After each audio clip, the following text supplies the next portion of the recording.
আসসালামু আলাইকুম প্রিয় দর্শক, অন্য মঞ্চের আলোচনায় আপনাদের সকলকে আমন্ত্রণ জানাচ্ছি।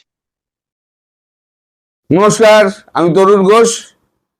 বাংলাদেশের অর্ধেকের বেশি জনতার দাবি মানে সবসময় আমায় লিখে থাকেন যে শেখ হাসিনা আমাদের আপা কবে ফিরবেন। আবার ফেরার সঠিক সময় আমি বলতে পারবো না, তবে 6-7 এই দুদিন লন্ডনে একটা বৈঠক আছে। এই বৈঠকে ডেকে পাঠানো হয়েছে আপনাদের পররাষ্ট্রমন্ত্রী, বিএনপি সরকারের পররাষ্ট্রমন্ত্রী খলিলুর রহমানকে। খলিলুর রহমানকে খুব একটা বিশ্বাস করেন না আমাদের তারেক রহমান, কারণ খলিলুর রহমান একেবারে হাটে হাঁড়ি ভেঙে দিয়েছে যে এই যে ইউনূস যে এটা চুক্তিটা করেছে আমেরিকার সঙ্গে, সেই চুক্তি নাকি এনসিপি এবং জামাত জানতো। এই যে 2 নম্বরই করে তার ঘরের কথা হাটে হাঁড়ি ভেঙে দেওয়া, সেটা এখন কেউ ভালোভাবে নিচ্ছে না, কিন্তু তিনি পরিষ্কার জানিয়ে দিয়েছেন এটাই ঘটনা। তো যাই হোক, তাই জন্য তার পেছনে হুমায়ুন বলে একজনকে লাগিয়ে দেওয়া হয়েছে। এই যে হুমায়ুন, এই হুমায়ুন তো হচ্ছে তার সঙ্গে লেজুর হয়ে যাচ্ছে। এখন এই যে সাইড লাইট বৈঠক যেটা হবে বলে ডেকে পাঠিয়েছেন জয়শঙ্কর, যে আপনাদের দেশে এখন বলে পাঠানো হচ্ছে জয়শঙ্করজির সঙ্গে দেখা করতে যাচ্ছেন। আর জয়শঙ্করজি না ডাকলে জয়শঙ্করজির সঙ্গে দেখা হয় না। জয়শঙ্করজি যখন খলিলুর দেশে এসেছিলেন, তখন জয়শঙ্কর নানান কাজে ব্যস্ত ছিলেন, ওই জন্য জয়শঙ্কর দেখা করতে পারেননি। এবারে তাই লন্ডনে বৈঠক যখন হচ্ছে, তখন জয়শঙ্করজি বলেছেন আপনি আসুন, এসে আপনার সঙ্গে আমি 10 মিনিট কথা বলবো, সাইড লাইনে কথা বলে আপনার সঙ্গে কিছু বিষয় নিয়ে ব্যক্তিগত আলাপের প্রয়োজন রয়েছে। তা এই যে হুমায়ুন সঙ্গে যাচ্ছে, এই হুমায়ুন তিনি সেই বৈঠকে থাকবেন কি না সে ব্যাপারে কিন্তু খুব অনিশ্চয়তা আছে। এবং জয়শঙ্করজি হয়তো অ্যালাও নাও করতে পারে। জয়শঙ্করজি বলতে পারেন যে আমি ডেকেছি ডক্টর খলিলুর রহমানকে, এখানে তৃতীয় কোনো ব্যক্তি থাকবে না, তার অনুমতি ছাড়া তৃতীয় কোনো ব্যক্তি সেখানে উপস্থিত হতে পারে না। এবার 6-7 তারিখের এই যে সম্ভবত 7 তারিখেই এই যে বৈঠকটা হবে, সেই বৈঠকের প্রধান এজেন্ডা কি? প্রধান এজেন্ডা হচ্ছে এই যে আইসিটিতে যে মামলা হয়েছিল, দুখানা না, পরপর অনেকগুলো মামলা হয়েছে, তার মধ্যে প্রধান দুটো হচ্ছে, এক হচ্ছে শেখ হাসিনার মৃত্যুদণ্ড, এবং 2 তার দলকে আজীবনের জন্য ব্যান করে দেওয়া। আর এই যে দুটো আছে, এই দুটো হচ্ছে 10টা শর্তের মধ্যে প্রধান দুটো শর্ত। এটা আমি আগেও বলেছিলাম। 3 নম্বর শর্ত নিয়ে গিয়ে আলোচনা করেছিলেন, তাতে কিন্তু ভারত সন্তুষ্ট হয়নি। ভারত বলে দিয়েছিল প্রথম দুটো শর্ত নিয়ে কথা না বললে তৃতীয় চতুর্থ পঞ্চম সেই কোনো শর্ত নিয়েই আমরা আলোচনা সন্তুষ্ট হব না। ফলে প্রথম দুটো আলোচনা নিয়ে আরো ব্যাপারে আলোচনা করে সরকারের সিদ্ধান্ত নিয়ে আমাদের জানাতে আসবেন। সেইটা সিদ্ধান্ত হয়েছে কিনা সেটাই এখন খলিলুর রহমানকে গিয়ে বলতে হবে। সরি, তবে যেটুকু খবর পেয়েছি, সরকারের আভ্যন্তরীণ যে বৈঠক যেগুলো হয়েছে, সেখানে নীতিগতভাবে শেখ হাসিনার বিরুদ্ধে সমস্ত মামলা প্রত্যাহার করে নেওয়ার সিদ্ধান্ত নেওয়া হয়েছে, এবং তার সিদ্ধান্তের ওপরেই ওই যে নতুন যিনি এখন আমরা আইসিটি যে নতুন যে মামলার যিনি করছেন, আমি নামটা ভুলে গেলাম, ওখানে লেখা রয়েছে, এখন বার করতে হবে। তিনি এখন বলেছেন যে মামলায় অনেক অসঙ্গতি রয়েছে, আমরা এই মামলা স্থগিতাদেশের জন্য আমরা সুপ্রিম কোর্টে যাচ্ছি। তা সুপ্রিম কোর্টের স্থগিতাদেশ তো পেয়ে যাবে। স্থগিতাদেশ পেয়ে গেলে তাড়াতাড়ি এই মামলা গুটিয়ে ফুটিয়ে নিয়ে এবার শেখ হাসিনার দেশে ফেরার দিন ঠিক করে সরকার আমাদের জয়শঙ্করকে জানাতে হবে। আর তৃতীয় একটি বিষয়ে হেল্প চাওয়া হয়েছে ভারতবর্ষের। তার আগে বলে নিই, তৃতীয় বিষয় হেল্প চাওয়ার থেকে তার আগে বলে নিই, পল কাপুর আপনার দেশে আছেন। এই পল কাপুর তো অনেক কথাবার্তা বলেছেন, অনেক মিটিং করেছেন, জামাতের সঙ্গে মিটিং করেছেন, বিএনপির সঙ্গে মিটিং করেছেন, অনেক নেতাবেতার সঙ্গে মিটিং করেছেন। যখন এনসিপির কথা আসে তখন উনি পরিষ্কার বলে দেন যে এনসিপির সঙ্গে কোনো বৈঠক আমি করব না। কেন করবেন না? তিনি করবেন না এই কারণে তার কাছে এনসিপি হচ্ছে একটা সন্ত্রাসবাদী সংগঠন।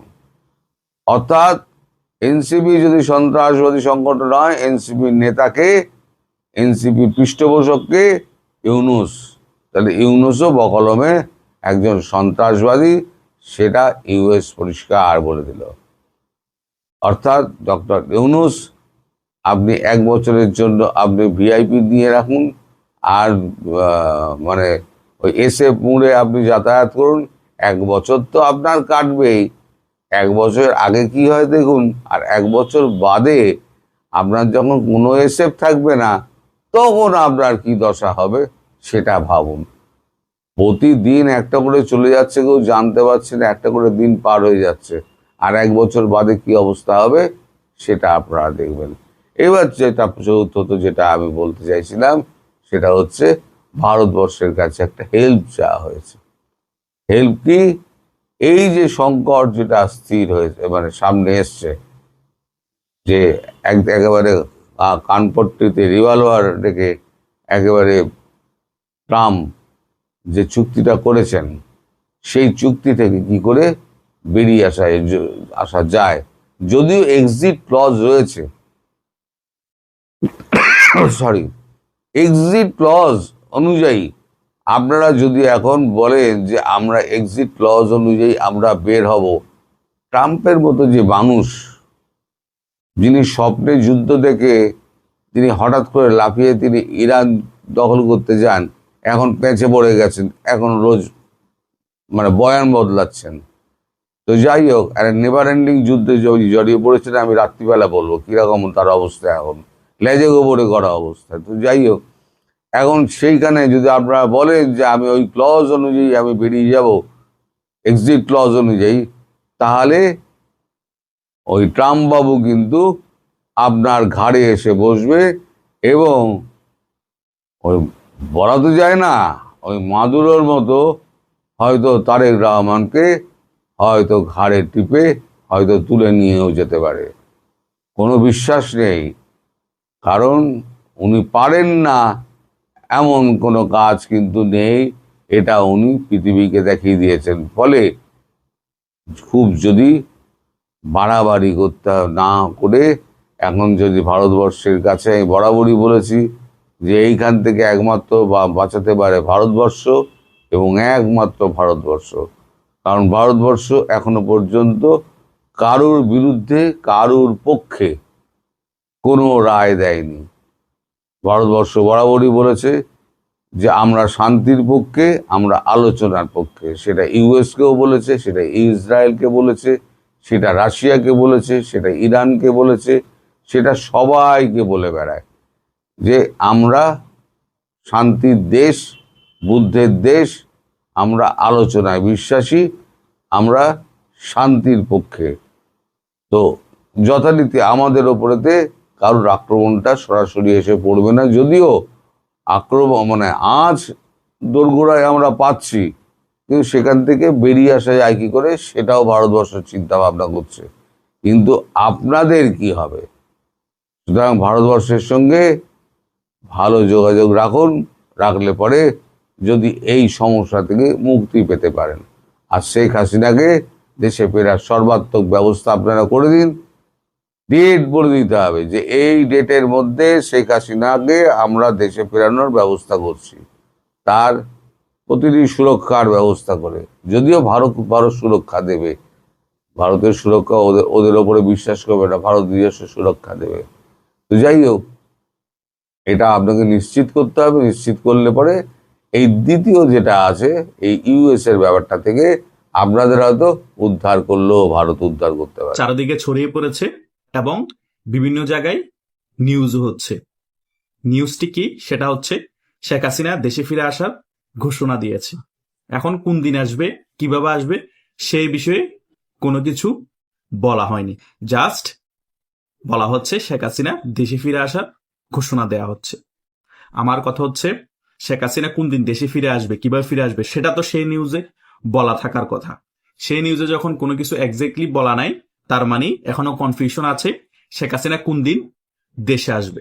কিন্তু এটা ঠিক, শেখ হাসিনা 26শে মার্চের পরে বাংলাদেশে আসার একটা সম্ভাবনা আছে, যদি খলিলের সাথে, ভারতের পররাষ্ট্রমন্ত্রী জয়শঙ্করের সাথে ওই সকল বিষয়ে সকল কিছু ডিল হয়ে যায়। আর সেই সত্যগুলো যদি পররাষ্ট্রমন্ত্রী বাংলাদেশে খলিল সাহেব মেনে, তিনি বাংলাদেশের প্রধানমন্ত্রী তারেক জিয়াকে এই ব্যাপারগুলো অবগত করে, তিনিও যদি মেনে যায়, তখন কিন্তু 26শে মার্চের পরে বাংলাদেশ আওয়ামী লীগের উপর যে কার্যক্রম নিষেধাজ্ঞা আছে সেটাও তুলে দেওয়া হবে, এবং শেখ হাসিনা দেশে ফিরে আসার জন্য যা যা প্রক্রিয়া ঠিক করা দরকার ভারতের পক্ষ থেকে সেটা করা হবে, এবং বাংলাদেশেও সেটা করা হবে। এখন দেশে ফিরে আসলে কি শেখ হাসিনা গ্রেপ্তার হতে পারে? যদি শেখ হাসিনার নামে মামলা থাকে, তাহলে দেশে ফিরে আসলেই কিন্তু শেখ হাসিনা গ্রেপ্তার হবে। সেটা মাথায় রেখেই কিন্তু শেখ হাসিনাকে দেশে ফিরে আসতে হবে। হয়তোবা সেটা শেখ হাসিনার সিদ্ধান্ত নিচ্ছে যে আমি দেশে ফিরে গিয়ে গ্রেপ্তার হব। অন্তত গ্রেপ্তার হলো সারা বাংলাদেশের আওয়ামী লীগের যে সকল কর্মীরা আছে তারা উজ্জীবিত হবে, এবং তারা রাজপথে নামার জন্য সংগঠিত হবে। কারণ শীর্ষ পর্যায়ে যে সকল নেতারা আছে তাদেরকে বারবার নির্দেশ দেওয়ার পরও তারা জেলে যাওয়ার ভয়ে তারা এখনো দেশে ফিরে আসছে না। কিছু কিছু মাঝারি পর্যায়ের নেতারা দেশে ফিরে আসছে, কিন্তু তারা সেভাবে দলকে সংগঠিত করতে পারছে না এবং রাজপথেও নামতে পারছে না। এখন দলের মেইন হচ্ছে শেখ হাসিনা, এখন তিনি রিস্ক নিতে হবে। হয়তোবা তিনি সেটা সিদ্ধান্ত নিয়ে ফেলেছেন। দলকে বাঁচাতে হলে, আওয়ামী লীগকে সংগঠিত করতে হলে, তাড়াতাড়ি বাংলাদেশের রাজনীতি ফিরিয়ে আনতে হলে আমাকে হয়তো রিস্কটা নিতে হবে। কারণ দল ক্ষমতা থাকা অবস্থায় আওয়ামী লীগের সকল শীর্ষ পর্যায়ের নেতারা আওয়ামী লীগকে বিক্রি করে হাজার হাজার কোটি টাকা কামিয়ে ফেলেছে। এখন তাদের দেশে ফিরে এসে শেষ বয়সে ক্ষমতা না আসলেও হয়, এবং আওয়ামী লীগ ফিরে আসলো কি না আসলো কি, তারা রাজনীতি করার সে কারণে টকশোতে এসে রাজনীতি করছে। তাদের মনোভাব এমন হয়ে গেছে। কিন্তু শেখ হাসিনা তো সেটা করতে পারে না, কারণ শেখ হাসিনার বাবার হাতে গড়া এই দল বাংলাদেশ আওয়ামী লীগ। এই বাংলাদেশ আওয়ামী লীগের সাথে অনেক কিছু স্মৃতি বিজড়িত আছে শেখ হাসিনার। তাই নয় কি, শেখ হাসিনা জীবনের শেষ বয়সে তিনি ভারতে হয়তো কাটাতে চান না, বাঁচলে বাঁচবে, মরে গেলে মরে যাবে, জেলে গেলে জেলে যাবে। হয়তো সেই কারণে তিনি দেশে আসার ঘোষণাটা ক্লিয়ারলি 26শে মার্চের পরে দিয়ে দিবে। কারণ আর কোনো উপায় নেই, হয়তো এসপার না হয় ওসপার। অলরেডি 2 বছর হতে যাচ্ছে, বাংলাদেশ আওয়ামী লীগ এখনো সংগঠিত হয়ে বড় কোনো শোডাউন দিতে পারে নাই রাজপথে। হয়তোবা ছোটখাটো জটিকা মিছিল হয়েছে। এই সকল ছোটখাটো জটিকা মিছিল দিয়ে বাংলাদেশ আওয়ামী লীগকে বাংলাদেশের রাজনীতিতে ফিরানো অসম্ভব। বিশাল বড় বড় সংগঠিত হয়ে রাজপথে বড় বড় মিছিল করতে হবে, এবং এক জায়গায় না, সারা বাংলাদেশে এট এ টাইম হতে হবে। তাহলেই সারা বাংলাদেশে অ্যান্টি আওয়ামী লীগ যত রাজনৈতিক দল আছে সকলের টনক নড়বে, সকলে ভয় পাবে, এবং জনগণও বলবে না, আওয়ামী লীগ ফিরে এসেছে, আমরা এখন আওয়ামী লীগের সাথে একত্রিত হয়ে রাজপথে নামতে পারবো।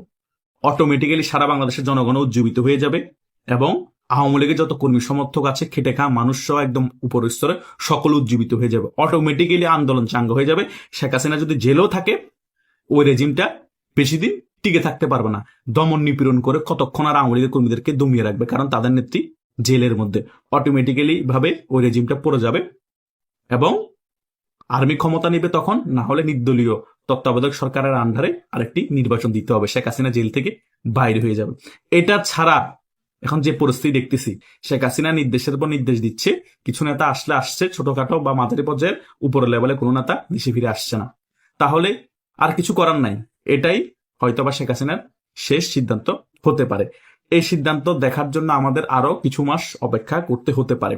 গতকালকে যে ব্যাপারটা চাওয়া হয়েছে, শেখ হাসিনা দেশে ফিরে আসার ঘোষণা দিয়েছে, শেখ হাসিনা দেশে ফিরে আসছে, সেই ব্যাপারটা ঠিক আছে, সঠিক একদিক দিয়ে, কিন্তু কখন দেশে ফিরে আসবে সেই ব্যাপারটা উল্লেখ করা হয়নি। শেখ হাসিনার ব্যাপারে, দেশে ফিরে আসার ব্যাপারে এই নিয়ে নিউজ অনেক হয়েছে 5 আগস্টের পরবর্তী সময়। তখনও এক্সাক্ট তারিখ কেউ বলতে পারেনি, এবং ভারত এবং বাংলাদেশ আওয়ামী লীগও কূটনীতিকভাবে সকল বিষয় গুছিয়ে নিতে পারেনি। সে কারণে বারবার সকল কিছু ঠিক হলো, দেশে ফিরে আসতে পারেনি। এখনো হয়তো বা কূটনীতিকভাবে সকল কিছু ঠিক করার প্রসেসিং চলতেছে।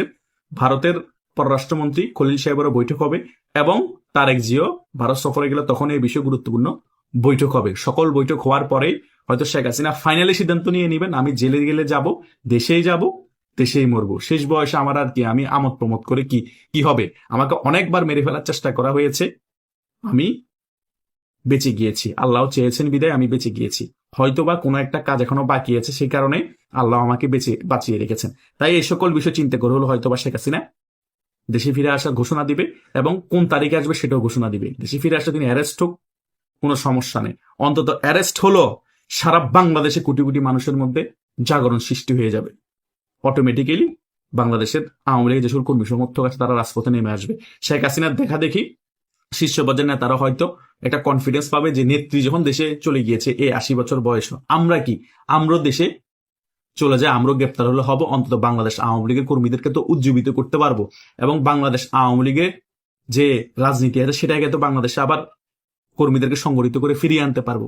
একটা জিনিস মাথায় রাখবেন, শীর্ষ পর্যায়ের নেতারা এবং শেখ হাসিনা দেশে ফিরে এসে যদি গ্রেপ্তারও হয়, সারা বাংলাদেশের কর্মীরা অটোমেটিক্যালি উজ্জীবিত হয়ে যাবে, সাহস পাবে যে আমার নেতা তো জেলে আছে, আমরা সংগঠিত রাজপথে নেমে জেলে গেলেও আমাদের কোনো সমস্যা নেই, আমাদেরকে আমাদের নেতারা চালাবে, জামিনের ব্যবস্থা করবে, আমাদের ফ্যামিলিকে চালাবে। এই ভরসার কারণে হলো সকলে সংগঠিত রাজপথে নামবে। কিন্তু এই ভরসা শীর্ষ পর্যায়ের নেতাদেরকে তার কর্মীদের দিতে হবে।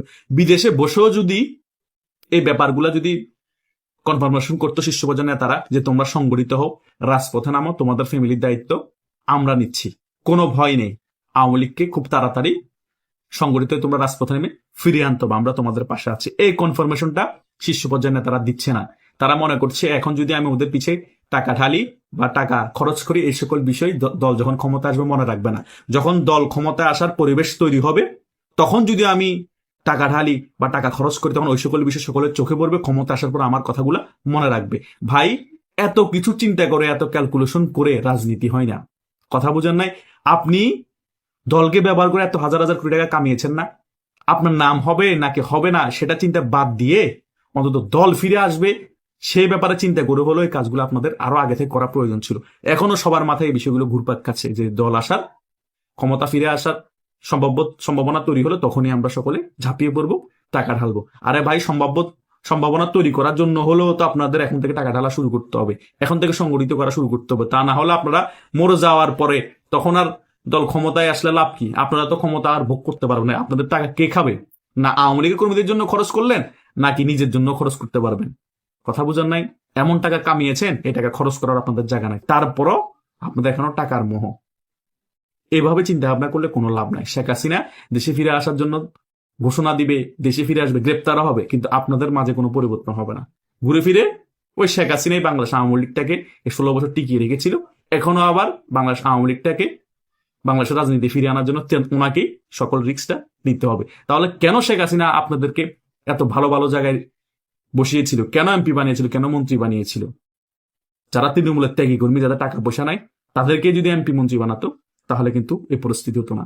আপনারাই সুযোগ সন্ধানী ছিলেন, আপনারাই শেখ হাসিনাকে তেল মেরে গাছের আগায় তুলেছেন, এর ফলে এমপি মন্ত্রী হয়েছে। আর এখন দুঃসময় শেখ হাসিনার কথা মানছেন না, কর্মীদের দিকেও আপনার তাকাচ্ছেন না, কর্মীদেরকে সাহায্য সহযোগিতা করছেন না। হাতে গোনা কিছু নেতা হয়তো করছে, এগুলা কোনো কিছুই হচ্ছে না।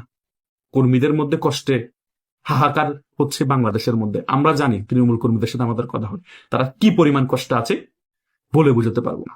এটাই হচ্ছে বাংলাদেশ এখন রিয়েলিটি। হয়তোবা এই সকল বিষয় চিন্তা করে শেখ হাসিনা নিজেই রিস্ক নিচ্ছে।